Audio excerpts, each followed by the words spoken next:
Hello and welcome guys. Now in this video we will be learning about one very popular unsupervised learning algorithm, and that is named as K-means algorithm. Okay, so first of all we'll cover some theoretical part, and then we'll understand some mathematical intuition, and then we will be learning about some challenges, application, advantage, disadvantage, and then coding part. Okay, so let's understand the basic theory. So basically this K-mean algorithm is a popular unsupervised learning algorithm that is used for clustering analysis. Okay, so where the objective is to partition a given data set into k cluster. K is like a number of clusters, so based on their similarity. So this type of algorithm used when we have unlabeled data. Okay, or you can say unstructured data. So the geometric intuition is the K-mean algorithm is a based on simple geometric intuition. So it work by partitioning a set of data point into k cluster, where each cluster is represented by its centroid, or you can say the mean point of all the point in that cluster. So the algorithm iteratively adjusts the centroid to minimize the sum of square distance of each data point in a cluster to its centroid. In other words, the algorithm tries to find k-centroid that minimize the sum of the distance between each data point and its assigned centroid. So it minimize the point. Okay, so the example that you see here, this is a centroid, and it iteratively move around all the nearest data point and collectively check which cluster basically minimize the distance between all the nearest data point. Okay, and that is what K-mean goal is to.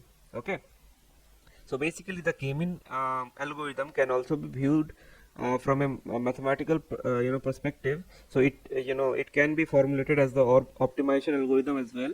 So where the objective is to minimize the sum of square distance between each data point and its assigned centroid. So the mathematical formula for the objective function is this, which is sigma I equal to 1 up till n, and in between the mod xi minus mu j whole square. So basically xi represents the ith data point, mu j represents the jth data point, which means the distance between two data point. Okay, so and just remember j is the centroid and x is the data point, so it will check what is the distance between centroid and the data point. So n is the total capital N that you see is the number of data points. Okay, and mod square represent squared Euclidean distance between 2 points. And why mod is there? Because we do not want any distance to be in negative. Okay, and that's why the mod is there. Now the K-mean algorithm use an iterative approach. Okay, iterative approach means step-by-step approach, like number of let's say how many time it should run.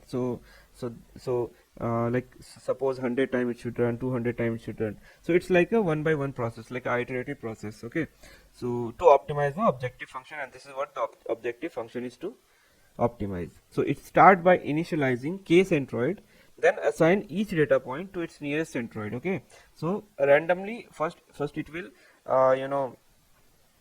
assign a data point centroid here, or let's say here, or let's say here. Okay, so it will, after assigning the k centroid, let's say you have defined k equal to 3, so it will randomly select 3 data centroid, and then assign each data point to its nearest centroid.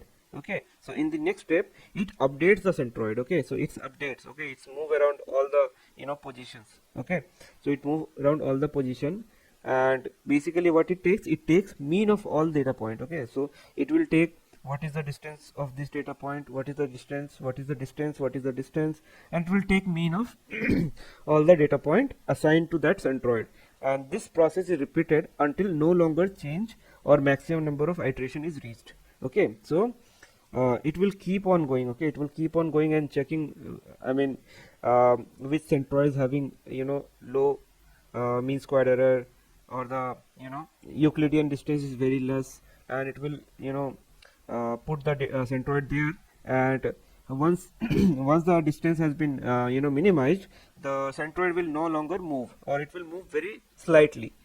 Okay, and that is what I wanted to add. So in summary, the geometric intuition of K-mean algorithm is a partition of a set of data point into k cluster based on their similarity. Okay, where I mean these data point represents green. Why? Because they are similar. So they are, suppose they are, you know, a type of label that is let's say apple, green apple. Okay, this is like a banana, or this is like a apple, red apple. Okay, so I mean you can see that most of the let's say if it is color, if it is size, and we are labeling what and we are, you know, classifying what type of fruit it is. So most of the green apple will come here, most of the red apple will come here, most of the banana will come here because of the shape and the size. Okay, so that is what. So once after, you know,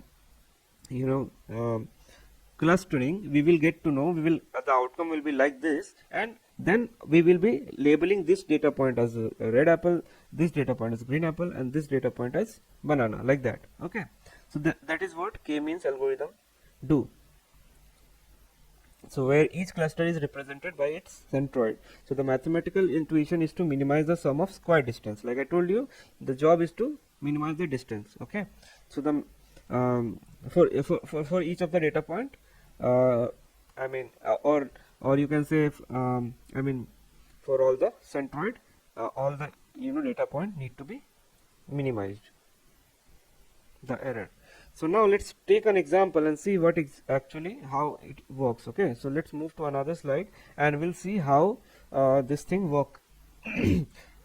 So basically this k-mean algorithm is a popular algorithm that we have just understood for clustering data point based on their similarity. So it works by dividing the data point into k cluster, where k is the predefined number of cluster.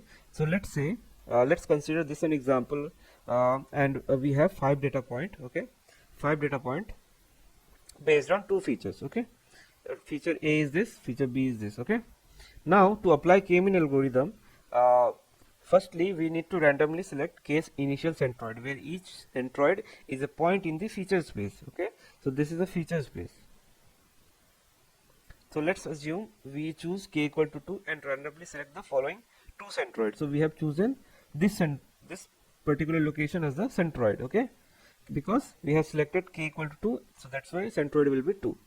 Next we will assign each point to its nearest centroid based on Euclidean distance. Okay, so there are different type of you know, distance metric. So let's understand the all different metrics in the next slide. So basic very basic you know, calculation, distance calculation metric is Euclidean distance. So the data point closer to the centroid are assigned to same cluster. Okay, so for first centroid, the data point 1 and 2 are nearby. Okay, so that's why centroid 1 is assigned. For data point 3, 4 and 5, centroid 2 is nearby, so that's why centroid 2 is assigned to them. Now we calculate new centroid on each cluster by taking the mean of all the cluster. Okay, so the new centroid will be this. Okay, so after taking the mean, your centroid has come to this value. Okay, like an iterative process, we will keep doing this. Okay, so you can see that we repeat the assignment and centroid calculation step until convergence. So where all the where all the centroid that is assigned no longer changes. Okay, so now you can see after finding the new cluster, again we have define the cluster, which data point is close to 1, which data point is close to 2. Okay, and then we got the final centroid. So this is how you will achieve final centroid. So these two cluster represent two group of data points that are similar based on their proximity in the feature space. So the goal of k-mean algorithm is to find optimal number of cluster and their centroid that minimizes the sum of square distance between each data point and its assigned centroid. So this is known as within cluster sum of square, or inertia. So in summary, k-mean algorithm is a powerful unsupervised learning algorithm for clustering data point based on their similarity, and it involves selecting initial centroid, assigning data point to nearest centroid, then calculating new centroid and repeat until convergence. So this is the whole process.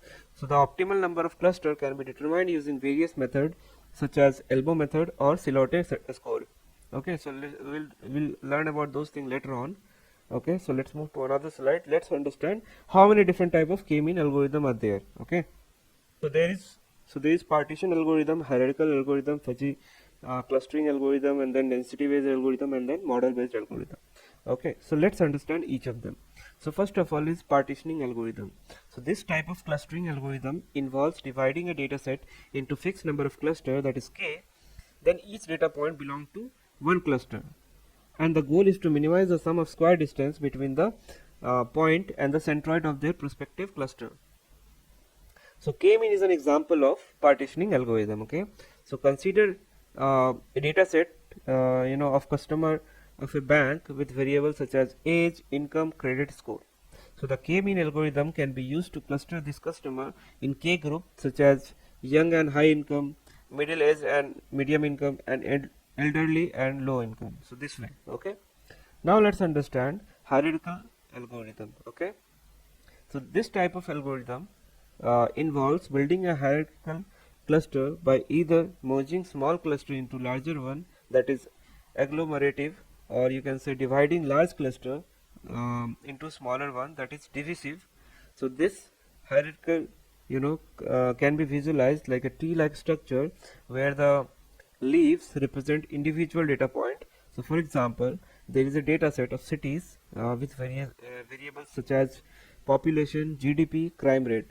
So the agglomerative hierarchical clustering algorithm can be used to group these cities into a cluster such as large and wealthy, medium size and average, and small and poor. So this way hierarchical customer algorithm can be used to you know divide the cluster into such groups. Okay, then we have fuzzy clustering algorithm. Okay, so this type of clustering algorithm allow a data point to belong to a multiple cluster with varying degree of membership. Each cluster is represented by a fuzzy set which assign a membership value between 0 and 1 to each data point. So consider a data point, or you can say data set of flower with variables such as petal length, petal width, and sepal length. Okay, so the fuzzy C-mean algorithm can be used to cluster this flower into fuzzy set such as large and wide petal, small and narrow petal, medium size and average petal, this way. Okay, then we have density based algorithm. So this type of clustering involves identifying dense region of point in a data set and assigning each point to a cluster based on its proximity on these regions. So points that are not part of any dense region are considered noise.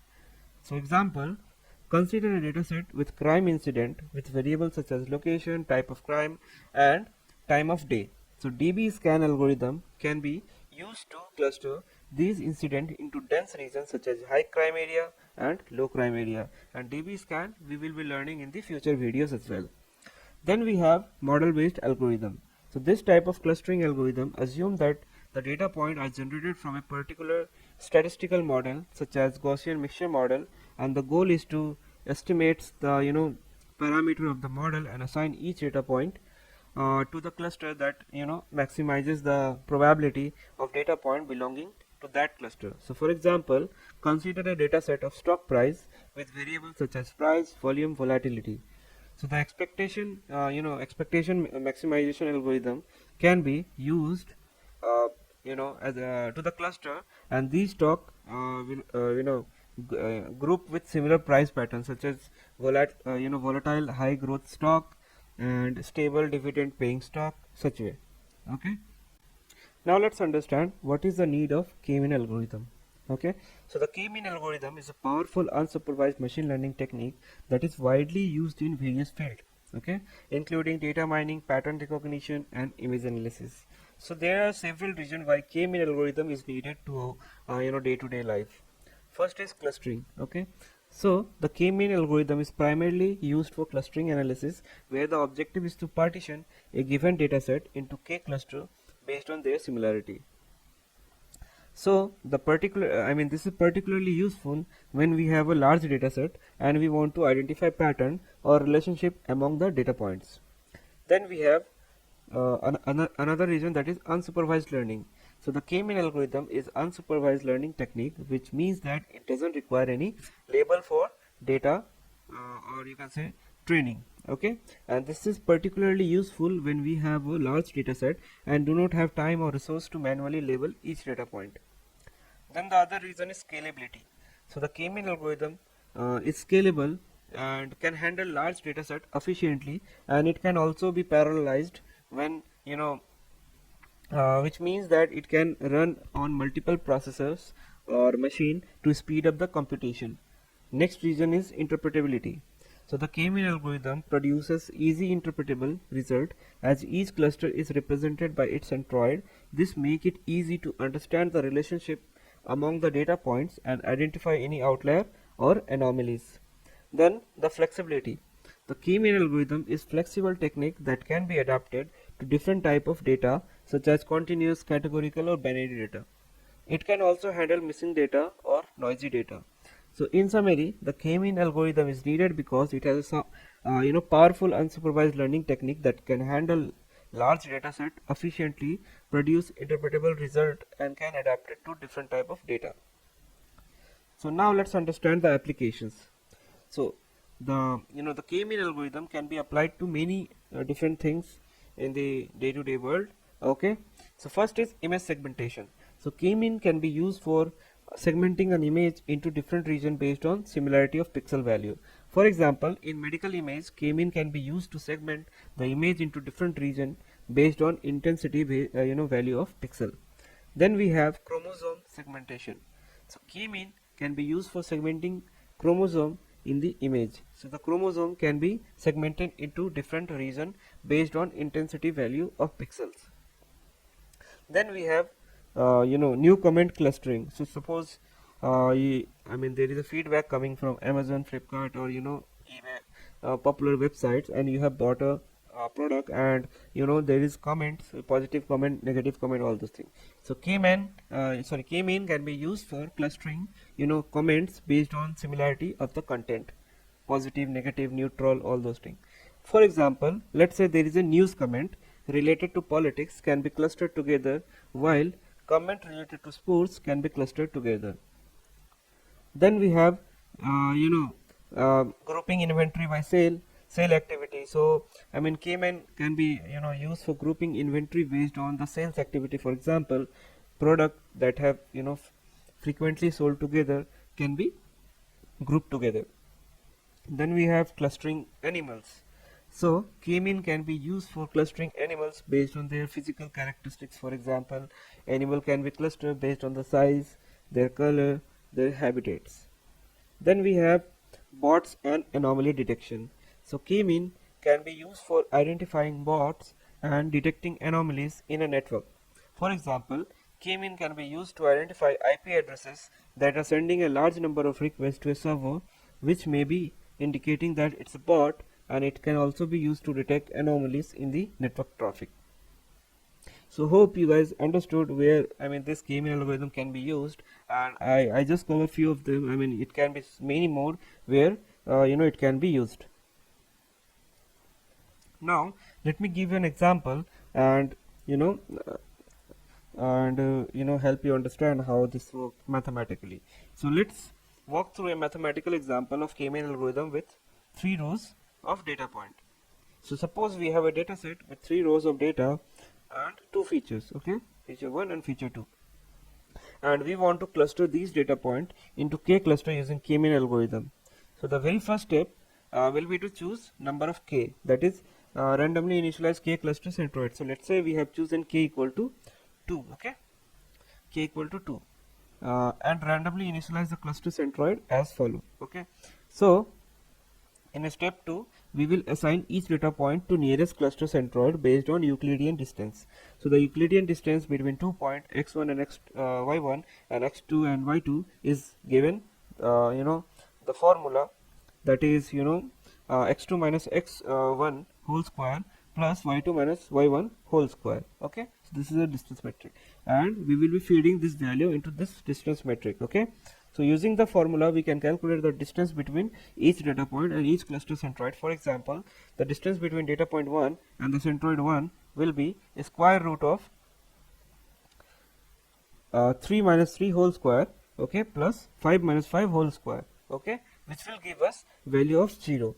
And the distance between data point 1 and cluster 2 will be 7 minus 3 whole square plus 9 minus 5 whole square. So 9 minus 5 whole square, and 7 minus 3, 7 minus 3 whole square. Okay, that will give us 5.66. So we can repeat this process. I mean, we have got another table. Okay, another, after doing all this thing, you will get another table. Okay, now let's move to another slide. So we can repeat this process, and I mean, when seen visually, it will look like this. First centroid was here, and you can see that it is updating the centroid position, and you can see that after running few iteration, you can see that after certain iteration the movement will slow down. You can see that after this point the movement has slowed down. Okay, so basically we can repeat this process, okay, for each data point and each cluster centroid to find the nearest cluster for each point. So for example, we can assign data point 1 to cluster 1, okay, and data point 2 and 3 to cluster 2. So recalculate the cluster centroid based on all the mean of all the data point in each cluster is our example, and the new centroid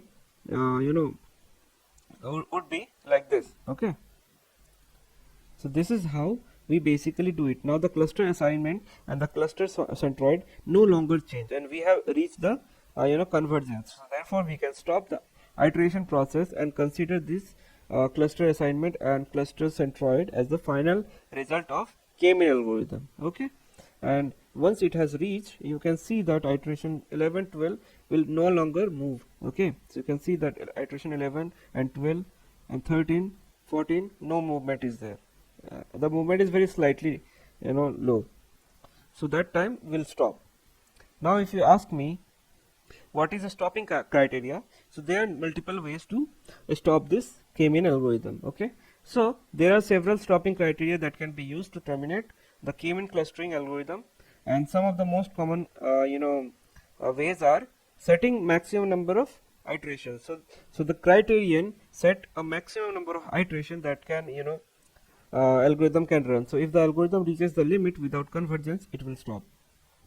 Then we have minimum change in centroid. So this criterion set a threshold for the change in centroid between consecutive iterations, and if the change in centroid fall below the threshold, or some threshold that has been given, the algorithm is considered to have converged and it will stop.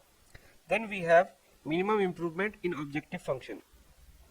So this criterion set a threshold for the improvement in the objective function, that is sum of square distance between the point and their assignment centroid between the consecutive iteration. So if the improvement falls below the threshold, the algorithm is considered to have converged and it will stop.